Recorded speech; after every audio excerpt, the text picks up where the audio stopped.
I-serve ba ngayon kung yung warrant of arrest? Sa tingin mo, makikita ba ng mga pamilya ng biktima kasama nila Harry Roque, yung hinihiling nila na pupusasan si Joseph Scott Pemberton, so. tapos yung nadalhin sa isang ordinaryong detention facility, mangyayari kaya yan kung? No. Bakit kung? BFA. At yung position po ni Ambassador Goldberg dyan, tama naman. No, dapat wala tayong sisihin dahil yan ang kontrata. Yan ang pinagkasunduan ng dalawang bansa. Kaya nga ang panawagan ng ilang mga senador at ilang congressman dapat review, i-amend yung Visiting Forces Agreement dyan.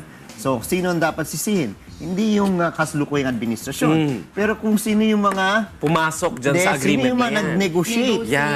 Nung panahon na yon. Tapos sino yung mga nag-ratify ng Visiting Forces Agreement. Mga senador noon. Sino yung mga senador noon? Dahil ito nga yung sinasabi nga nila, hindi patas. Hindi patas. Ngayon, merong desisyon ng Korte Suprema. No? Kapag kung may conviction, dapat ikulong. Correct. Di ba? Sa ating mga facilities. Yes. No? Hindi pwede sa US Embassy. Ngayon, Also facility na controlled ng US. Hindi natin natitest pa yan. Kung convicted ito, Correct. ano mangyayari ngayon? Pero pa rin bang magbabantay na Amerikano? Diba? Nakalagay kasi sa VFA kung dapat nasa kustodiya ng Amerika unless na in extraordinary circumstances hilingin ng Pilipinas yung kustodiya. Hiningi na. Oo, so ngayon bibigay kaya. Denied. Denied. Hanggang end yan, no? Kung hanggang end ng litigation process, pati ng appeal process na pag dumating sila sa Korte Suprema. Yung paglipat lang naman sa Camp Aguinaldo, cosmetics lang yan. No, they were trying to massage the way it appeared nung si Daniel Smith ay nasa US Embassy. Obviously, US territory yan. So, nilipat nila sa Camp Aguinaldo. Sorry ko nga. Pero kung hindi ako nagkakamali, ayon sa ating Visiting Forces Agreement, merong time limit kung kailan natin pa pwedeng litisin itong akusadong Amerikano. 1 year, di ba? So kapag hindi natin ito natapos, kasalukuyan namang mga justice system natin dito ay tumatagal talaga ng 5 hanggang 10 taon kapag ganitong mga klase ng mga kaso. So ano sa tingin mo kung ang mangyayari dito, talaga bang magkakaroon ng ad hoc committee or special court na kung babalikan natin yung kaso ni Daniel Smith, nagtayo ng special court talaga ang Supreme Court para to comply with the one year period that was stated in the VFA. Kaya nga hindi patas nga Imagine kung hindi pa tapos yung kaso dahil lamang sa delay na hindi naman pwede natin sabihin kasalanan ng gobyerno kung parating may bagyo na delay yung hearing, no? So ang ibig sabihin na hindi na pwede nating litisin itong si Pemberton, tingin ko naman hindi tama. At kung lumagpas ng 1 year yan at hindi natin ibigay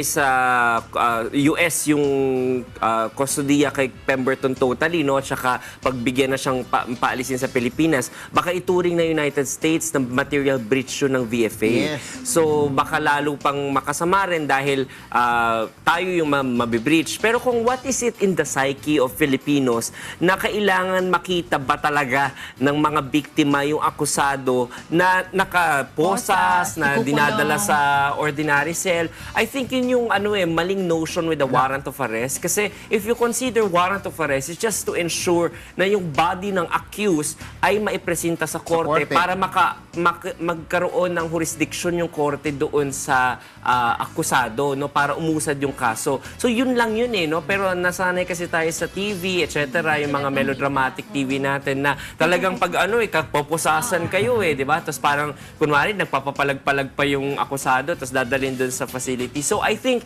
we Filipinos should also, alam mo yun, para kasing inisip natin, naghirap si Jeffrey Laude, naghirap yung biktima, so dapat maghirap din yung akusado. But we have to also think na until proven guilty, that person is innocent. So, until proven guilty, you give him all his rights, no, as much as possible. Kasi inosente pa siyang tao. I think yun lang yung ko doon sa sa VFA at saka dito sa kaso ni Pemberton na parang wag hingi naman nila Harry Roque na to that point kasi we have to consider din na meron nga rin talaga kasunduan this is not an ordinary case. Ako, kung kailangan i-acquire yung jurisdiction ni Pemberton. Kuhanin na. Hindi. Sabi nga ni Secretary Gazmin, di sundin natin yung proseso, di gamitin natin yung facilities ng US, dalhin by chopper, Yeah. no? Yeah. Wala pa tayong I-present sa gastos. korte, Yeah. no? Tapos i-thumbprint at i-picture, tapos ibalik sa chopper, Correct. ibalik ulit sa Balik ka Camp naman. Aguinaldo. Oh. Basta Yun naman naman ang mapresenta kailangan. sa korte. That's the Oo, most yun lang naman important thing. Oo. Pero yun nga, kawawa lang tayo dahil yan ang pinagkasunduan. Oo. Oo. Tali tayo dyan, Tali no? tayo Kung hindi dyan. tayo yung mabibreach. Nasa pamunuan natin. Wala namang masama, no? Kung tayo po ay papasok sa isang kasunduan. Pero siguraduhin po natin na patas. Yun lang naman eh. Ngayon, kung gusto natin ipa-amend yung Visiting Forces Agreement, edi sabihin po natin sa kabilang panig, no? Pag-usapan natin itong mga provision na ito. Give and take naman yan. Alam naman natin. Kung ayaw talaga nila ibigay yung custody, edi palawigin natin yung 1 taon na trial, gawing 5 taon. Yeah.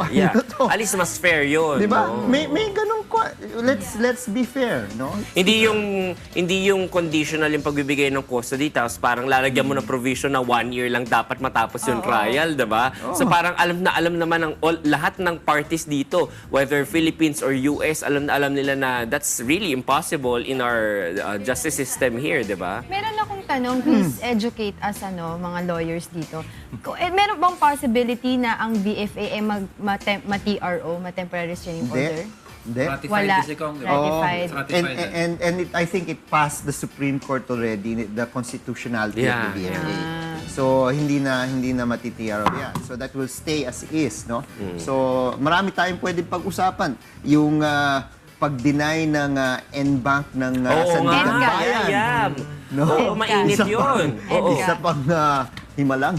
Pero kung at least, 'di ba, yung talagang lumalabas sa media kasi may political forces, Hindi, yung Malacanang daw. At least Oo. dinenay na ni presiding justice ng Sandigan Bayan Kabutahe tang nawala talagang ganun na hindi sila na susway ng anyone, no, whether Malacanang Bayan or other parties. Oh, yung pinag-uusapan po natin dito yung 3 justices na nag-handle sa kaso po ni Senator Jinggoy Estrada sa plunder case. Kung babalikan nga po natin, itong 3 justices ay biglang presiding judge Justice Jurado ay biglang Mundo at saka yung Inhibit. naghingi ng Recuse. pagkakataon na sana sila ay makapag-inhibit no sa kaso ni Senator Jinggoy. So ito po ay talagang nagulat ang lahat, no? At hindi natin alam kung ano ba talaga yung reasons.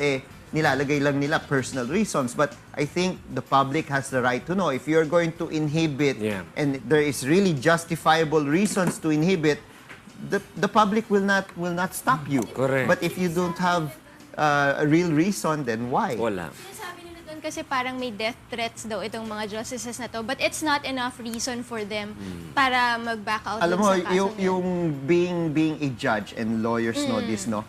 Part and parcel of the job yan, yung death threats. Dahil you are deciding a case of 2 litigants who may be very passionate with the causes, issue, their causes, and syempre, kung hindi nila matanggap yung pagkatalo, mayroong posibilidad na pwedeng mangyari.